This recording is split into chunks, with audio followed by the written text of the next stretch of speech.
In this video, I am going to show you guys how to build this really awesome looking nether themed hobbit hole for your Minecraft world if you want to live in the nether or you want to have some cool kind of nether hub or nether build. So without further ado, let's get right into the tutorial. Before we get started though, there's only 0.4% of you guys that watch my videos that are actually subscribed, which is insane. So yeah, if you do enjoy the video, subscribe. I'll be posting more building content and I won't be changing from it, so don't worry. So guys, if you like it, subscribe, and I hope you guys enjoy. So to begin the build, I started out making the initial shape of the main entrance, the center part of the hobbit hole, and it's more of an oval shape than a circle shape, but I worked on getting the right shape. I tried a couple different shapes before this, but it didn't turn out great, so I just went with this kind of basic oval shape, and it turned out looking pretty good and looked natural with the terrain and everything. I felt that the initial circle shape I went with was too big and was too kind of clunky. And then along the stripped logs here, I added some trapdoors to add that little bit of extra depth to the build and a little bit of extra texture too with the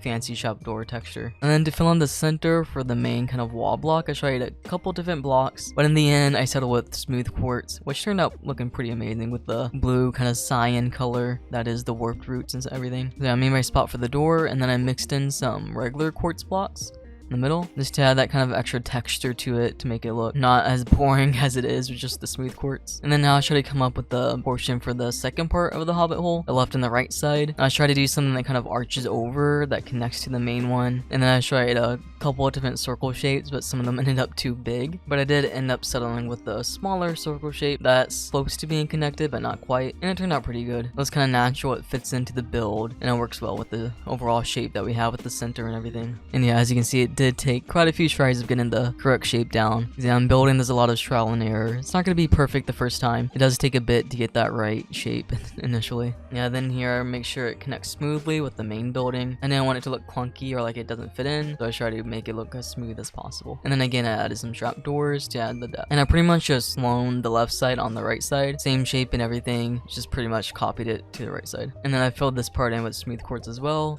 and regular quartz mixed in. And then I did try a couple different window designs. I tried different palettes too, but I just ended up settling on some trapdoors, not trapdoors, some fence gates and the trapdoors above it. I also tried different glass pane colors. I tried trapdoors for the windows, but I did settle on just regular glass because the blue glass that I tried here made it look too futuristic, so I just did regular glass. You know, we want a kind of natural look for this nether hobbit hole.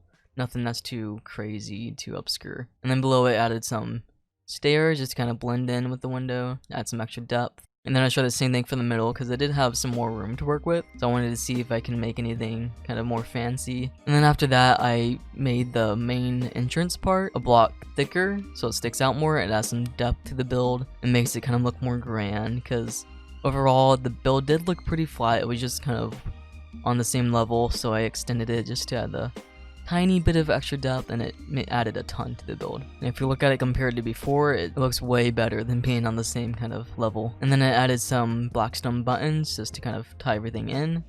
Add the extra little bit of color because it's all blue and white, so that just kind of makes some spots pop, makes it look like nails in the wood or something. And then I tried some more stuff for the windows again now that I had like the extra bit of depth to work with. I ended up adding this kind of fancy door entrance design, a little outline around it, nothing too special, just kind of basic, has a little bit of detail. And then for the windows, I just did the same design I did for the left and right windows, with the trap doors and the fence gates below it. And then above the hobbit hole, I kind of blended in the terrain more, just to make it look like it's kind of fit in there, it's kind of grown in there, make it look more natural. And then I did try some overhang stuff, but it looked too messy, looked too chunky, so I didn't. I just kind of stuck with the basic terrain above and blended it in more, so it looks more natural, looks like it's fit into the mountain rather than just kind of sticking out, you know. And then on the bottoms and kind of fit in the terrain too, made it kind of come around it. It's okay if you cover a tiny bit of the build, as long as it fits in the terrain nicely, you'll be fine. And then I did try some weeping vines, I think it is, but I ended up destroying it later because it didn't fit in. The red didn't fit in the block palette at all, but I did keep the warped roots, I think they are, the little vines that grow up. And then I bone milled the ground just to add that extra bit of terrain, and then I added some on top too, so it kind of fits in nicely. Basically just all around the build, just to kind of tie everything in. And this top pillar up here, I did terraform a little bit, so it's kind of lower, and so I can add some more grass and stuff. Yeah, wherever this is, you will have to terraform a bit if you want to fit it in nicely, unless you have like the perfect spot, then you may not have to do a lot. And yeah, up top I added some more vines going up just to add more variation in the terrain. And then now I start to bone meal some trees around just to kind of fit it in the terrain more, the biome, set it in the biome. And also the trees add some light too with the shroom light, so it casts some light down on the hobbit hole, makes it look bright and nice here, and this kind of ties in the build nicely. And then here I start working on a basalt pathway, and you can mix some cobblestone in it if you want to, but here I just used basalt myself and kind of made the path kind of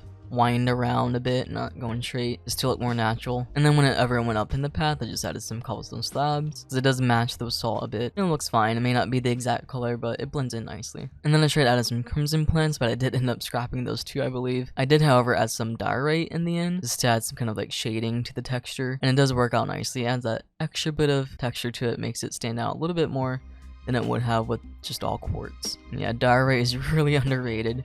It does work really well in some situations. And then now for the final bit, I work on some little nether wart farms on the outside. Since we can't do wheat farms or anything else that's natural, I just did nether wart farms, which worked out well. I added some soul sand patches so we can grow it on the left and right sides, and then I planted the nether wart. And then around it, I added some blackstone walls, and then some of the crimson fences. I just kind of randomly added it. I didn't surround it entirely, but just to add as like a little gate, a little bit of detail going around it, so it doesn't look completely out there. It looks like it's kind of managed. Yeah, these farms aren't really built to be huge, but you can use them, of course, if you want to. But they're mainly decoration. And then it has some foliage around the wart foliage, just to kind of tie it in. And then I work in the path a little bit going towards it, so it doesn't look like it's just kind of out there. It looks tied in, it looks like it's being used. I did try some different blocks for it, but I did just use soul sand, or not soul sand, soul soil. And then I added some soul soil on the right path. And this one we had some more room to work with, so I just kind of made it look natural, blended it in. And yeah, that's pretty much your hobbit hole. I did add some finishing touches with the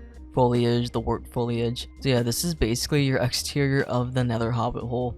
Looks natural, looks very blended in. Now for the interior, I'll just let everyone just have free reign on it, let your creativity flow. And I know not everyone will have the same interior, it's all going to be different mountains and stuff. Maybe your mountain might not be as full, maybe you'll mine through it and then you'll find another hole or another biome on the other side. So yeah, I hope you guys enjoy this Nether Hobbit hole build, and I hope you find a use for it in your survival world, whether it be for like a little nether hub, or just some decoration outside your portal, or anything. If you liked what you see, be sure to subscribe and also turn on the notification bell if you want to see whenever I upload some more builds. So yeah, that's it for today's video. Like, comment, subscribe, and tweet me at JoshToyota, because I want to see how you use this in your world. So thanks for watching, and have a blessed day.